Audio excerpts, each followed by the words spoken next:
नमस्कार. आवडीचे खाणे आणि राजकीय ताणेबाणेचा प्रवास घेऊन आम्ही पोचलोय कोकणात. कोकण म्हटलं तर एक नाव म्हणजे राणे हे आवर्जून समोर येतं.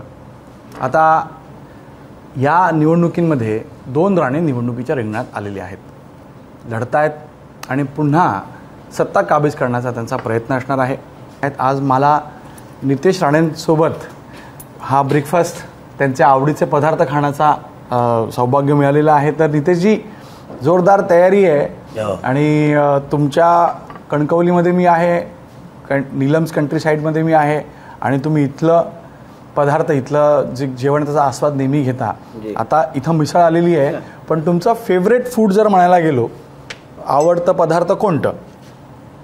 आता आमच्या कोकणामध्ये येऊन तुम्ही अगर मिसळ खाल्ली तर आमच्यावर अन्याय आहे. आमच्या इथे घावणे असतील, आमच्या इथे शेवया असतील, किंवा आमच्या इकडे आता मासे, आमच्या इकडे चिकनचे विविध पदार्थ जे कोकण स्टाईलचे आहेत, ते खाल्लं तर तुम्हाला खऱ्या अर्थाने कोकण समजेल आणि परत जाताना तुम्ही आमच्या कोकणाची खऱ्या अर्थाने आठवण घेऊन जाल.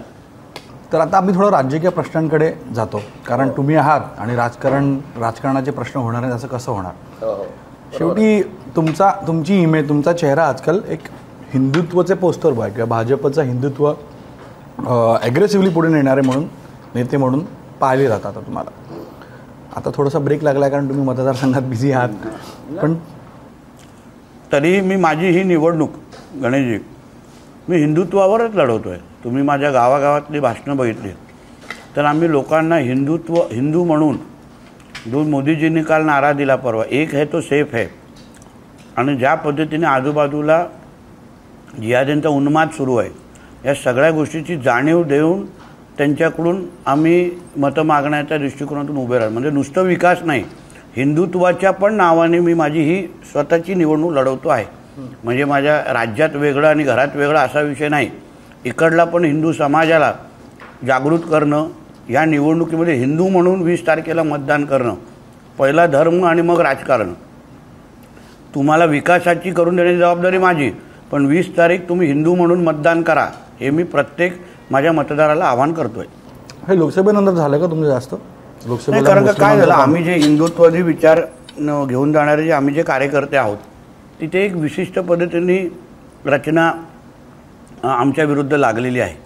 म्हणजे बाहेरचा मतदार आणणं, मुंबईवरून काही लोकांना येऊन आमच्या विरुद्ध प्रचार करायला लावणं, बाहेरगावीचे जे मतदार आहेत, सौदी, दुबई, जिथे आमची ही काही लोक शिकायला गेले, नोकरी करायला गेले, त्यांना इथे येऊन काही प्रचाराला उतरवणं, या विविध पद्धतीच्या प्रकार, काही गोष्टी आमच्या अशा विशिष्ट मतदारसंघाला टार्गेट केलेलं आहे. आणि त्याचमुळे आम्ही काय बोललो की ठीक आहे, तुम्ही टार्गेट करताय ना, तर आम्ही हिंदू समाजाला जागृत करू, आम्ही हिंदू म्हणून मतदारांमध्ये जागरूकता आणू. तुम्ही आता उल्लेख केलात की बाहेर देशातनं जे मुस्लिम मुलं किंवा लोक बाहेर आहेत त्यांना आणण्याचा प्रयत्न होतो, हे तुम्ही हिंदू मतांना कन्सॉलिडेशन करण्यासाठी म्हणता की काय पुरावे आहेत तुमच्याकडे? असंख्य पुरावे आहेत.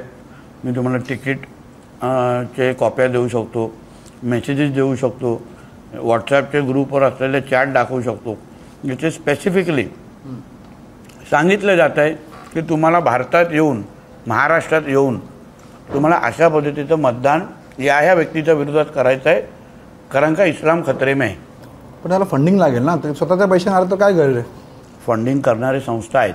पण मग तुमच्याकडे यंत्रणा आहे, सरकार केंद्रात तुमचं आहे, राज्यात तुमचं आहे, मग ह्यावर कारवाई केली पाहिजे ना. पण परत तुम्हाला सांगतो, मध्ये तुम्ही नुसतं राजकीय रेडकडे बघू नका. NIA, ED, CBI असेही रेड करतात, ज्या ह्या लोकांना फंडिंग करणारे ज्या संस्था आहेत, ज्या तुम्हाला बाहेरून तुम्हाला त्यांचं नाव वेगळं दिसणार, तुम्हाला वाटणार नाही ही कुठली तरी अशी NGO आहे, अशी कुठली. आता बघा, हे उलेमा विलेमा नावाचे ज्या हे ट्रस्ट आहेत, मुस्लिम लॉ बोर्ड आहे, हे पर्सनल लॉ बोर्ड काय विषय आहेत, ह्या संघटना काय सामाजिक संघटना नाही आहेत, या जिहाद्यांना प्रोत्साहन देणाऱ्या या संघटना आहेत. अगर तुम्ही आमच्या देशामध्ये संविधान मानता, तर मग उलेमा बोर्डनी त्या 17 मागण्या फक्त मुसलमानांसाठी का केल्या? त्याच्यामध्ये हिंदूंची का बाजू मांडली नाही? त्याच्यामध्ये SC ST समाजाची का बाजू मांडली नाही? तुम्हाला तिथे फक्त मुसलमानांचेच फक्त 17 ते 10 मुद्दे टाकायचे का वाटले? तुम्ही देखील हिंदू मुस्लिमसाठी कुठे काय मागता? तुम्ही पण हिंदूंबद्दलच बोलता ना. अहो पण तुम्ही जो आमच्या इकडचा जो राष्ट्रभक्त मुसलमान आहे, आज जेवढे स्कीम आहेत, हां जेवढे सरकारी स्कीम आहेत गणेशजी, त्याच्यामध्ये फक्त काय हिंदूच त्याचा फायदा घेतात? मग आम्ही असं बोललो का नरेंद्र मोदीजींचे जे सरकारची ज्या स्कीम आहेत किंवा आमची जी मुख्यमंत्री लाडली बहीण योजना आहे ती स्कीम फक्त हिंदूंसाठी आहे असं आम्ही बोललो आहे का? पण वक्फ बोर्डमध्ये हिंदू आहे का? नाही आहे. ते तुम्हाला चालतं, पण तुम्हाला मतदान करायचं नाही आहे. मतदान करत असताना तुम्ही तुमचा धर्म बघणार, पण योजनाचा लाभ घेत असताना तुम्हाला सरकार पाहिजे. ही जी काय दुपटप्पी मानसिकता आहे ना, ही गंगा जमुना तहजीब आणि सर्व धर्मामध्ये बसत नाही. पण त्यासाठी तुमच्यावर आरोप होतो. नितेश राणे जे प्रक्षोभक बोलतात त्यामुळं मुस्लिम एकवटतोय, कन्सॉलिडेशन होतोय, कारण तुम्ही तर हिंदू राष्ट्र बनवण्याच्या मागे आहात. तुम्ही म्हणजे तुम्ही ज्या उलेमा बोर्डनी ज्या मागण्या केल्या आहेत त्याच्यामध्ये एक पण दुसऱ्या धर्माबद्दल लिहिलेलं नाही आहे. मग उलेमा बोर्डला समर्थन महाविकास आघाडी करेल, मग काय महाविकास आघाडीला मतदान हिंदू करत नाही का? मग हिंदूंची बाजू अगर एक हिंदुत्ववादी कार्यकर्ते म्हणून आम्ही लोकांनी घेतलं तर मग आमची काय चूक? आम्ही कुठे चुकलोय? मग आम्ही कशाला विषारी प्रचार करतोय? मग नितेश राणेत का टार्गेट होतोय? पण हे कुठेतरी थांबलं पाहिजे ना नितेशजी. तुम्ही पण बोलणार, ते पण. सर्वात पहिलं समजून घ्या गणेशजी, सुरुवात कोणी केली? वोट जिहादची सुरुवात कोणी केली? लँड जिहादची सुरुवात कोणी केली? लव जिहादची सुरुवात कोणी केली? आमच्या हिंदूंची जनसंख्या कमी करण्याची षडयंत्र 2047 कोणी सुरू केला? तुम्ही ज्या देशामध्ये राहता त्या देशातल्या नियम, कायदे, झेंडा, नॅशनल अँथम या सगळ्या गोष्टीला तुम्ही स्वीकारा.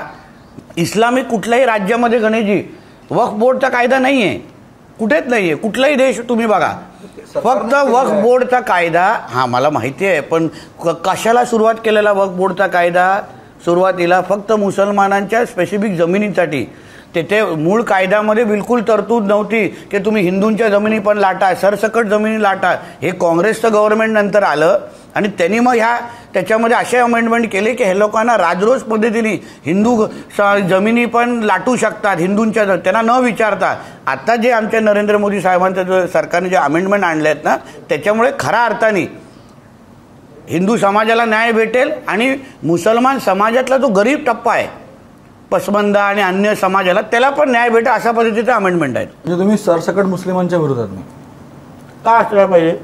पण तसं तुमच्या भाषणात तर तुम्ही कुठे डिस्टिंग्विश जिहादी जे मानसिकतेचे जे मुसलमान आहेत गणेशजी, त्यांच्या विरोधात आम्ही नक्कीच आहे. रोहिंग्या आणि बांगलादेशी ह्यांना आमच्या भारतामध्ये या घुसपेट्यांना भारतामध्ये आम्ही का ठेवायचं? पण दुसऱ्या बाजूला जो राष्ट्रभक्त मुसलमान आहे, जो आमच्या देशाला आपला देश मानतो, आमच्या देशासाठी क्रिकेट खेळून तिरंगा घेऊन हातामध्ये फिरतो, वंदे मातरमच्या टायमाला आमच्याबरोबर वंदे मातरम म्हणतो, छत्रपती शिवरायांचं नाव आमच्याबरोबर घेतो, अशा राष्ट्रभक्त मुसलमानांना आमच्या देशामध्ये राहण्याचं काही हरकत नाही. नाही, मी इम्तियाज जलील, ओवेसी यांचे इंटरव्ह्यूज केले तुमच्या आधी, ते तर तुम्हालाच दोष देत होते. मी म्हणालो तुम्ही का बोलता? नितेश राणे बोलतात म्हणून आम्ही बोलतो. त्यांना मी हा पण प्रश्न विचारला. नितेश राणेंचं म्हणणं असं आहे की सर तंच जुदा करेंगे हे तुम्ही बोलला. मग ते बोलले, ते म्हणाला एक स्टेटमेंट दाखवा आम्ही कुठे बोललो. ते म्हणा आम्ही स्टेटमेंट दाखवा आम्ही कुठे बोललो. त्यांचं म्हणणं मी बोललोच नाही. नितेश राणे फक्त जाऊन मशिदीबद्दल बोलतात. जेव्हा त्या इम्तियाज जलीलची जी काय रॅली छत्रपती संभाजी, एक तर ते छत्रपती संभाजीनगर कधी बोलताना तुम्हाला दिसणार नाही. म्हणजे जो आमच्या सरकारने बनवलेला कायदा हा त्यांना मान्यच नाही. आणि म्हणून ह्या इम्तियाज असो, त्याचा तो बॉस ओवेसी असो, हे अगर औरंग्याच्या इथे येऊन उदारीकरण करत असतील, त्यांचा गवगा करत असतील आणि ते स्वतः तोंडाने काय नाही बोलणार, त्यांच्यामध्ये तेवढी हिंमत पण नाही. पण सर तुम्ही पण बोलता ना. आता काल भाजपची ॲड आली, एक हे तो सेफ आहे. नंतर तुम्ही उत्तर प्रदेशमध्ये सुरू झालं बटेंगे तो कटेंगे. तर विषय असा आहे की तुम्ही पण त्यांना हेच बोलता ना. तुम्ही त्यांना एकवट करून घेताय. त्यांना तुम्ही जर नाही काय बोलला, त्यांना इग्नोर केलं, त्यांच्या भाषणांना इग्नोर केलं आणि आपण काम आणि आपल्या लोकांसोबत राहिलो तर मग हे होणारच नाही. आपण त्यांना कशाला महत्त्व द्यायचा? गणेशजी, आपल्या हिंदू राष्ट्रामध्ये अगर आम्ही एक है तो सेफ है आम्ही नारा दिला जातो, तो पॉलिटिकल वाटला नाही पाहिजे. मग त्याला कसं पाहिजे? आमच्या हिंदू राष्ट्रामध्ये अगर बहुसंख्य राहणाऱ्या हिंदू समाजाला अगर आम्ही एकत्र यायला सांगतोय, एक संघ येऊन प्रत्येक निवडणुकीमध्ये अगर आमच्या विरुद्ध निवडणुका आता जिहाद करण्यासाठी वापरला जातोय, ज्या पद्धतीने लोकसभेमध्ये वोट जिहादाच्या माध्यमातून भारताला इस्लामिक राष्ट्र बनवण्याचे मनसुबे आखले गेले, त्याच्या विरुद्ध अगर एक है तो सेफ है चा नारा अगर आमच्या माध्यमातून दिला गेला, आमच्या नरेंद्र मोदी साहेबांच्या माध्यमाने नंतर देवेंद्रजींनी आणि सगळ्या जणांनी ती ओढलेली आहे, तर तो आमच्या हिंदू समाजाला योग्य वेळी दिलेला सतर्कतेचा इशारा आहे. पण तुमच्यावरतीही आरोप झाले. ओवेसीने तर थेट तुमच्या नेत्यांवर आरोप केले. ते म्हणाले की RSS भाजप जे म्हणते आम्ही देशासाठी जिहाद केला आम्ही जिहाद, पण देशासाठी केला.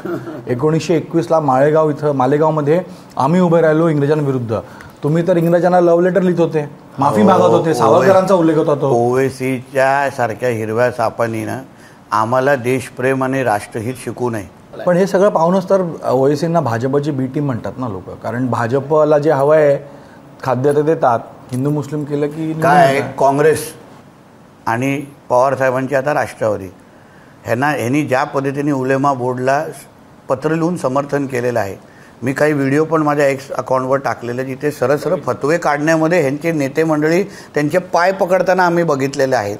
म्हणजे सरळ स्पष्ट झालेलं आहे गणेशजी की ह्या महाविकास आघाडीच्या लोकांना हिंदू मतांची गरज नाही, हिंदूंना ते मोजत नाहीत, त्यांना सर्व धर्म समभाव हे ते मानत नाहीत. पण सरकार तुमचं येत आहे परत? नक्की येत आहे. 23 तारखेला काय बदल करणार याच्यामध्ये? सगळे लाऊडस्पीकर त्या दिवसापासून लाऊडस्पीकर बंदीची काउंटडाऊन सुरू होणार. आता तुम्हाला 5 वेळाची बोंगाची बघा ना तुम्ही 23 तारखेनंतर बघा. आता काही करू शकलं असतं? 5 असं आहे ना, काही गोष्टी त्या टप्प्यावर करायच्या असतात. मुळामध्ये मुसलमानांमध्ये पण 2 विचाराचे लोक आहेत. जे मोहम्मद पैगंबरांना मानणारे मुसलमान आहेत ना, त्यांना हे जिथे जिथे दर्गे विरगे उभारणारे हे मानत नाहीत. म्हणून हे सगळे जेवढे दर्गे आणि हे थडगे जे लोकांनी इथे इथे उभारले आहेत ना, सगळे साफ केले जातील. आणि महाराष्ट्रामध्ये हे जिहादमुक्त महाराष्ट्र होण्याची सुरुवात हे 23 नोव्हेंबरच्या नंतर तुम्हाला दिसेल. पण तुमच्यामध्येच जे लोक आहेत, तुमच्यासोबत जे लोक आहेत, तेही तुमच्यावर नाराज असतात. आता तुम्ही म्हणताय मुस्लिम आणि हे, पण आता ज्याला तुम्ही विरोध केला, नवाब मलिकांना दाऊदशी संबंधांचा आरोप असताना, त्याला तर अजित पवारांनी तिकीट दिली, त्याच्या प्रचाराला जात आहेत, त्याला पाठिंबा देत आहेत. आणि नवाब मलिक माझ्या इंटरव्ह्यूमध्ये असं म्हणाले की पवार आणि अजित पवारांनी एकत्र यावं ही सगळ्यांची इच्छा आहे, निवडणुकीनंतर काही होऊ शकतं. लोक करतात ना, आमची लोक ती नाही आहेत. आमच्या बरोबर असले तरी अजितदादांनी काय करावं काय नाही करावं हे आम्ही त्यांना सांगू शकत नाही. आणि त्यांनी त्यांचा पक्ष वाढवावा. पक्ष शेवटी लोक जनता बघते ना. तुम्ही नवाब मलिक सारख्या व्यक्तीला अगर बरोबर घेत असाल, ज्यांनी आपल्या देशाच्या विरोधातल्या शक्त्यांबरोबर त्यांनी इन्व्हेस्टमेंट केली, त्यांच्या विरुद्ध त्यांनी गुंतवणूक केली त्यांच्याबरोबर, अशा शक्तींना अगर तुम्ही बरोबर घेत असाल ना, तर महाराष्ट्राची जनता त्यांना 23 तारखेला उत्तर देईल. गणेशजी एक लक्षात घ्या, आपण लोकशाहीमध्ये आहोत. आता हिंदुत्वाच्या विषयावर नितेश राणे किती आक्रमक होतात हे पाहणं महत्त्वाचं असेल. सध्या या कार्यक्रमात इथेच थांबूयात. नमस्कार.